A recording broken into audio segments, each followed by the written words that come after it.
Hey guys, Taro here, bringing you this 11th installment of micro tips and tricks for Company of Heroes 2. First, we're going to take a look at setting the direction your tank is facing when fighting against infantry. When engaging enemy infantry with your tank, where possible, try to set up a situation where the tank faces their retreat direction. That way you can easily chase them down on retreat because the tank won't have to rotate first. Also, this allows the machine gun on the front of the tank, known as the hull gun, to fire, increasing your DPS. Now, if we take a look at the DPS curves for a T-34-76 and a Panzer IV, you'll see why this is so vitally important for tanks that do not have an upgradable machine gun, such as the T-34-76. The red line on the top graph showing the T-34's hull gun is doing 17 DPS point blank, accounting for a tremendous amount of its damage versus infantry. However, the Panzer IV's hull gun is around 7.8, which is made up for by the upgradable Pintle machine gun. However, this can fire in any direction, making it not nearly as important for the Panzer IV's overall DPS versus infantry to face the hull gun towards the enemy squad. So to summarize, for the T-34 it is vital to face it towards infantry so the hull gun can fire, but for tanks with upgradable machine guns it's not nearly as important, so other positional factors may override this. Thanks to Cruise for the DPS curves. Now we're going to take a look at ghosting to block vehicle pathing. If you construct a sandbag in the path of a light vehicle, because light vehicles are unable to crush this, you can obstruct their movement. This is known as ghosting. With the construction of multiple ghost bags, you can severely impede a vehicle's movement. This can be tremendously useful if you have support coming, such as an anti-tank gun, or if you just need a little bit more time to get damage on it, such as by small arms fire or an anti-tank grenade cooldown. Here is a demonstration of the cast range. Note that it's not that far, so you have to be quite close to the vehicle to execute this. Also, if you stop production or give a movement command to the squad before they start construction on the ghost bag, it will disappear. The ghost bags that have some production progress on them will stick around until you run outside of a certain rather short range. Casting the construction at further than max range seems to require the squad to get closer to it before the ghost appears. Whereas if you cast it at or below max range, there appears to be more distance between the squad and the sandbag when it appears. Medium tanks can crush sandbags, so this trick will not work against them. However, you can use tank traps which even heavy tanks are unable to crush.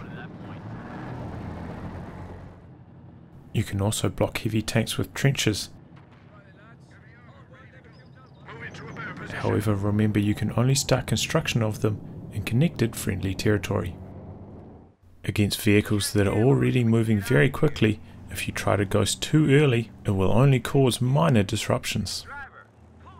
However, if you do it at the last possible moment, it can cause massive disruptions, basically stopping the vehicle dead in its tracks.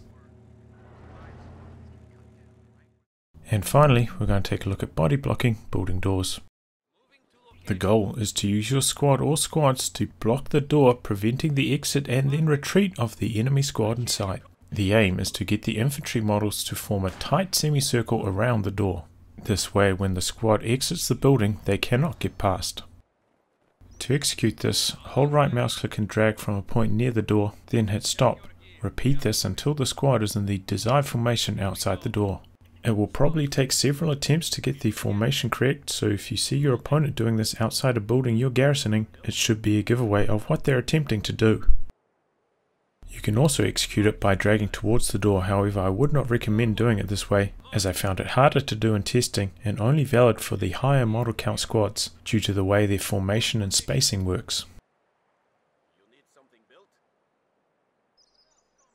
Here's an example of trying to drag the wrong way using low model count squads. Notice the models stay spaced very far apart. Great for avoiding wipes from explosives, horrible for trying to block the door. When using multiple squads to try block a door, make sure you don't have them selected together, as they will try to maintain space between each other.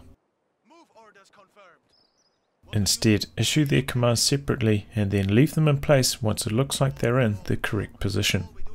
2 3-man squads will be harder to set up a block than 1 6-man squad, but generally speaking, the more models you have total, the easier it will be to set up the block. though it probably is possible to do it with less. 2 3-man squads is what I would consider to be the lower limit for attempting this trick. When a squad is blocked in this fashion and they attempt to retreat, they will be unable to, and they will be stuck in this retreating state, unable to be cancelled for quite some time. This basically guarantees the wipe if the retreating squad is unsupported and the player is unable to break this around. I'm going to leave this running so you can see just how long it takes before the retreat is cancelled. If you want to practice this in Cheat Commands mod, make sure you set the blocking squad to enemy, as quite often when it is friendly you'll be able to pass, but when it is enemy you will be blocked. That's it for this installment, guys. Be sure to like, subscribe and share it with your friends, but not with your enemies. I'm not even halfway towards my goal of going to GCS2, so please consider contributing.